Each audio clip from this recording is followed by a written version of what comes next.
Hə, qardaş, Allah bərəkət versin. Bu nədir, bu nə məhsuldur? Namazlıqdır qardaş ol. Bunlar Onun qılçın qaldı bax. Ay maşallah. Doğu sürəyə maşallah. Hə, yetikdə yetik yazma, əzmə. Neçə baş bax belə yetik heyvanım var. Qarnı boğaz.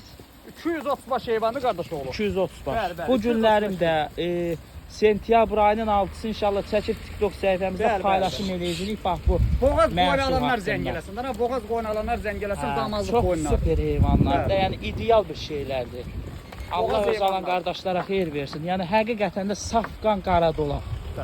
Qara dolağın şişəklərindən kimlər istəsə bu qardaşla əlaqə saxlaya bilər. Damazlıq qoyun alanlar zəng eləsin, yaxşı Maşallah qoyunlar, boğaz olsun, qoyunlar. maşallah olsun. Göz dağıdır, göz dağı. Belə bax, belə Ay bax. maşallah. Bunlara bax bildirsin də qardaş oğlu. Bunlara bax. Elə o yelinə baba bax, hamısı bax belə Boğaz qızıl damazlıqlar. yeli. Bunlar Hamısı. görsün. Bunlar toğludur, doğmamış toğlulardan bir sağlam. Ha qardaş, onu başı çıxan başına baxanda bilir nədir. Onu sən tərifləməyə ehtiyac deyil.